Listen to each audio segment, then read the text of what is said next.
rin po tayo sa ating Spokes Hour dahil marami po tayong dapat pag-usapan. At ngayon, ang napili kong pag-usapan natin ay talagang people power na po ang solusyon. Bakit po? Well, unang-una, no? Tagal na natin nananawagan mag-resign. Ayaw naman talaga mag-resign.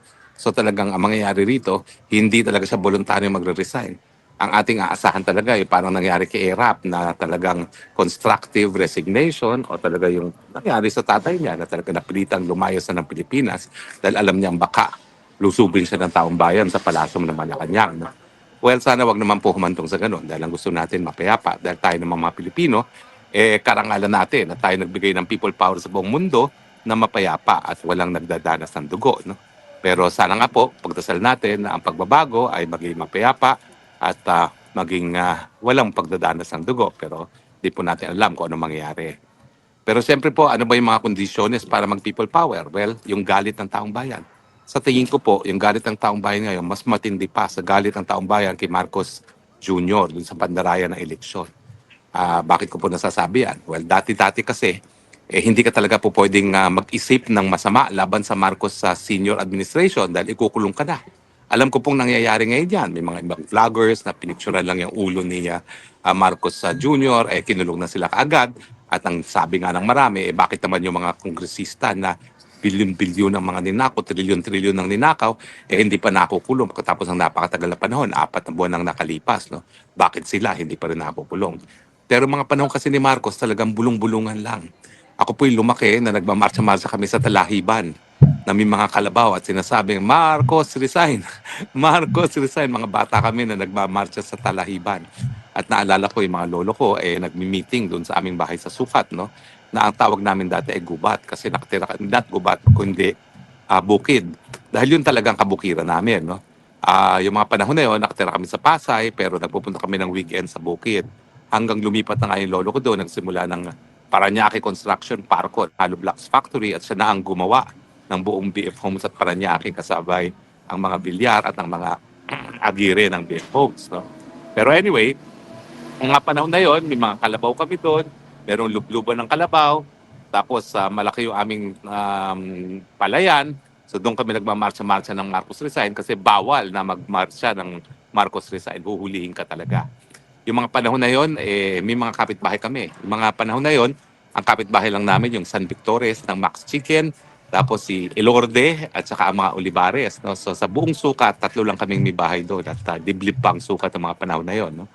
At naalala ko na meron ng BF Home, meron ng Fourth Estate na yon, mga panahon na yon, isang subdivision para sa mga mamamahayag. Kaya naman, bata pa lang, alam ko na ako anong trabaho ng mamamahayag at alam ko na kung bakit importante ang trabaho ng mga mamamahayag. No?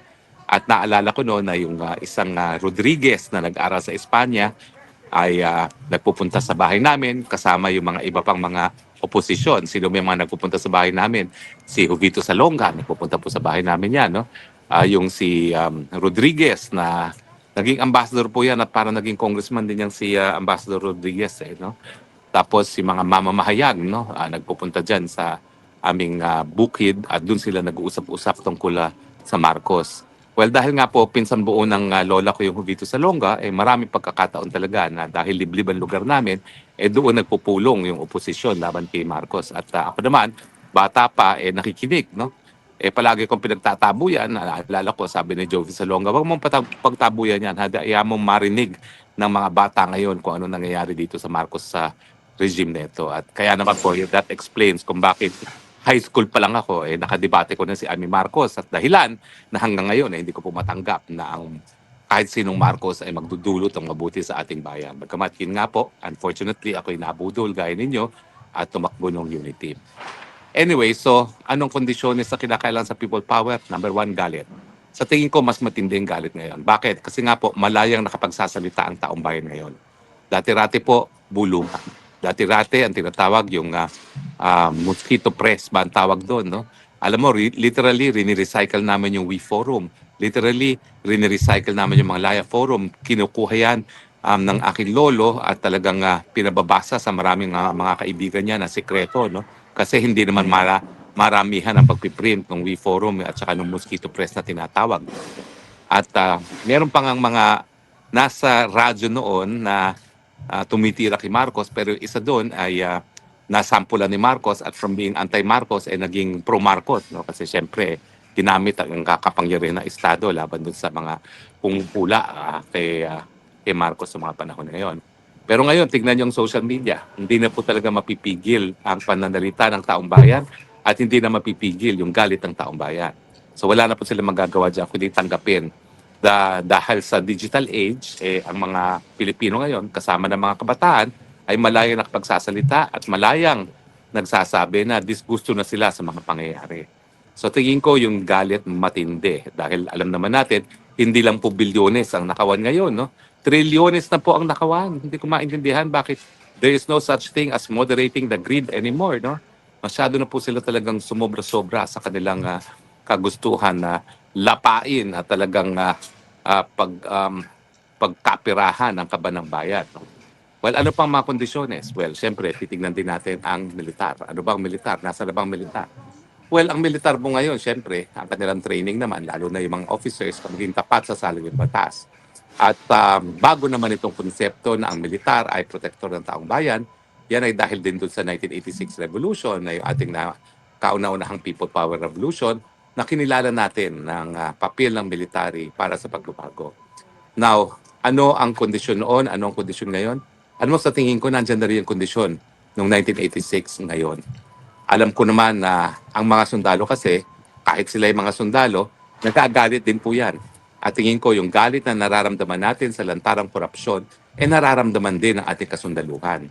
So, ang tingin ko po, yung level ng galit, kapareho na rin, kung hindi mas matindi pa, ang galit ng militar doon sa 1986. Kasi nga po, malaya tayo nakakakalap ng mga impormasyon. Ang aking hinihimok nga ngayon, mga kasama ko sa Pilipinas, i-publish nyo yung mga bahay ng mga Romualdez, publish nyo yung mga bahay ng mga ko para makita nila kung gano'ng karangyakan nilang mga buhay. Paalala nyo kasi, yung kay Erap Estrada, pinakita natin isa-isa yung mga bahay sa Forbes ni Erap sa iba't iba niyang mga kapartners. No? At doon talaga nagkaroon ng galit ang taong bayan. Sobra-sobra na ang pangungurakot ng mga panahon na yun. O at least, sobra-sobra na yung pamumuhay ng marangya na hindi naman tugma para sa presidente ng isang bansa na gaya ng Pilipinas na kalahati ng populasyon ay nagugutom. So, yan po ang aking panawagan. No? Publish niyo po yung mga bahay ng mga Romualdez, publish niyo mga bahay ng ko.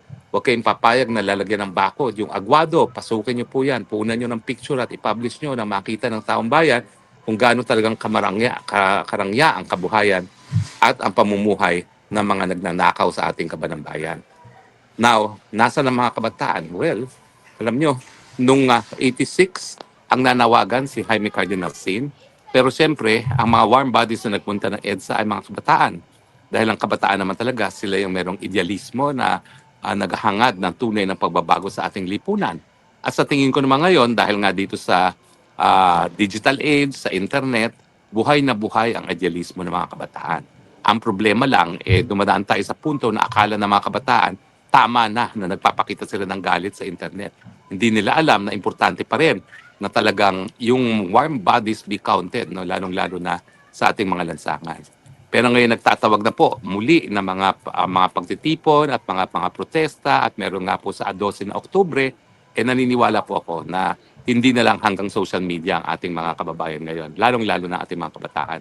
Dahil nakikita natin na talagang miski hindi po sila nasa formal na protesta, no? Nasa department store, nasa kalye, sabay-sabay sumisigaw ang ating mga kabataan na tama na ang korupsyon, no? At ikulong ang mga korap, no? So nakakataas nga po ng balahibo pag nakikita mo na spontaneously sa mga malls nagsisigawan ng mga kabataan na ikulong ang mga korap, no? Dahil yan po talaga ang tunay na pag-asa ng ating bayan na itatakwil at hindi tatanggapin ang pangungurakot sa gobyerno. So ano po yung mga recipes? Nandyan na po yung mga recipes na sinabi natin.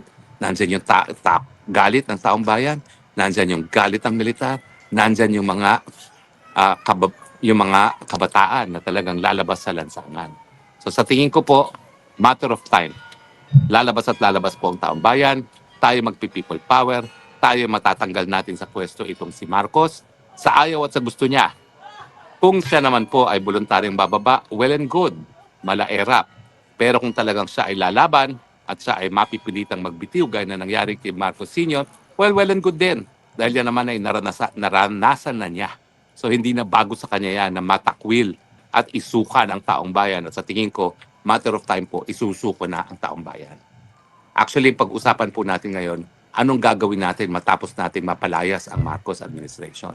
Ang mga realidad po, bangkarote ang gobyerno. Paano pong gagawin natin dyan?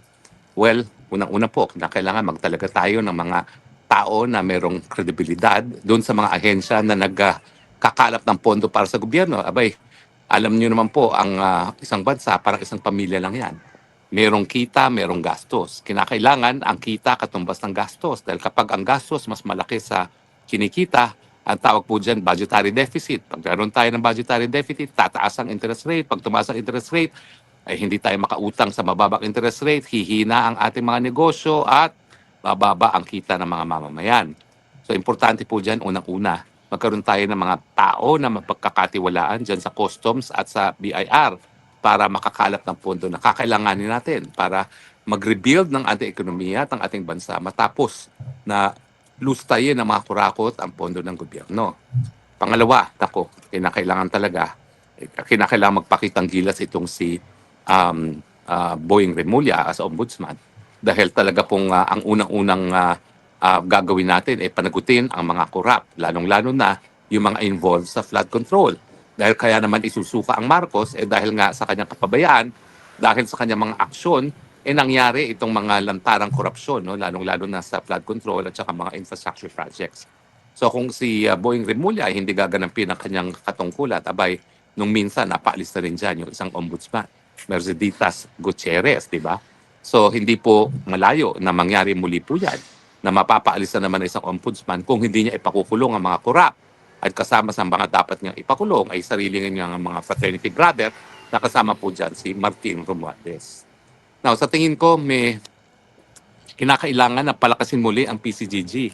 At ang PCGG dapat siguro hindi lang hahabulin ang mga ari-arian ng mga Marcos na hanggang ngayon hindi pa natin tuluyang nakakalap na gaya ng 1 bilyon ng civil award, no? Civil contempt award labang kay Marcos kasi nga hanggang ngayon hindi pa rin sinasabi ni Marcos Jr., itong ating presidente, kung nasan yung mga ninakaw nilang tagong yaman sa Amerika, no? Para bayaran yung mga biktima ng paglabag ng karapatang pantao.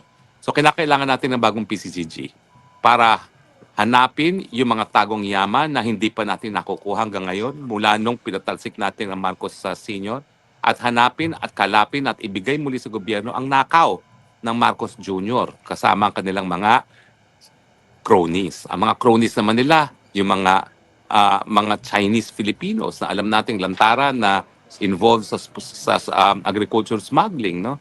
At saka yung iba't iba pang mga nakinabang sa kanila, no? Yung mga nag-angkat ng bigas na sila na rin na nagsasabi na nagre-recommenda na mag-angkat ng bigas. Abay, sila pa ang binigyan ng karapatan na mag-angkat ng bigas. So lahat po yung mga nakaw, mga kayamanan na ninakaw sa kabanang dapat yan po ay maisole. Hindi ko lang po alam kung yan ay sa pamamagitan ng PCGG o isang bagong ahensya kasi kinakailangan po palawakin ang mandato ng PCGG. Ang PCGG kasi para makalap yung nakaw na yaman ng Marcos Sr., ngayon meron ding nakaw na yaman ang Marcos Jr., ang kanyang asawa, ang mga Romualdez. No? Iba pa yung ninakaw ng mga ninuno ng Romualdez at ng mga Marcos sa mga ninakaw ng mga Marcos Jr. at mga Romualdez ngayon. At lahat po yan ay dapat makalap natin at mabigay sa taong bayan. Now, kinakailangan talaga matanggal ang korupsyon. Siguro, hindi ko lang maintindihan kung paano natin magagawa ito, ha? Pero talagang kung magpapatuloy pa rin ang sistema na nandyan ang Kongreso, talagang hindi natin mabubuwag tuluyan yung korupsyon na nangyayari pagdating sa infrastructure projects. Kasi magre-report ang mga district engineers at regional engineers sa mga politiko. Kaya nga iniisip ko, dapat siguro talaga buwagin din ng Kongreso. Kaya lang, kinakailangan kasi sang-ayon sa saligang batas dahil kapag hindi natin sinunod ang saligang batas, wala rin magiging legal na basihan parang sumunod na mamuno ay si VP Sara. Ulitin ko po, no, kung kayo po ay nagnanais na si VP Sara ang siyang mamuno, kinakailangan hindi mapawalang bisa ang ating saligang batas.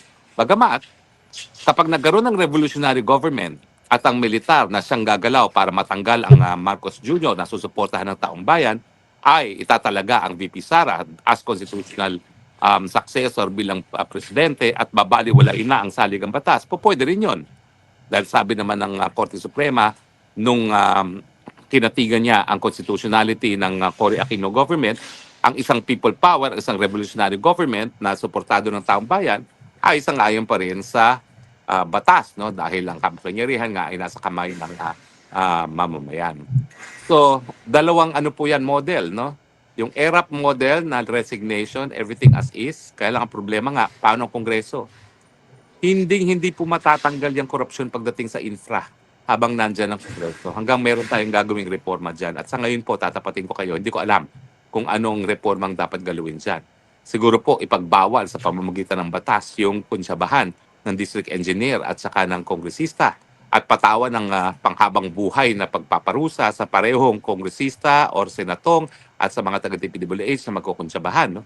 Nang sa ganun, magsilbing halimbawa na hindi na dapat nagkukunsyabahan ngayon ng mga yan. Dapat siguro bigyan patawan ng pagkakakulong na panghabang buhay yung mga lalabag sa ating government procurement law na nagkukunsyabahan nga sa mga biddings. No? Kasi diyan naman po pumapasok yung corruption doon sa awarding, doon sa kung sino makakakuha ng proyekto. No? So talaga naman pong kinakailangan ng mga bagong batas para lalong matakot ang mga taong bayan o mga kurakot na magririg na mga proyekto. Pero mas importante po na ipatupad ang batas dahil ang bibigay takot po sa puso at saka sa isipan ng mga kurap ay pagpapatupad ng batas at hindi naman yung parusa. Well, anyway, talagang napakadami pong dapat gawin. Kung sino man ang magte-take over, kinakailangan talagang itap yung expertise ng mga dalubhasa gaya ng siguro yung UP NCPAG, yung National Public Administration, no? At saka siguro yung mga iba-ibang centers ng iba't iba pang mga pamantasan para nga malinis ang hanay ng gobyerno dahil masyado na tayong nasanay sa korupsyon. Tinanggap na natin ang SOP. Kinakailangan baguhin talaga ang ating mga institusyon. Well,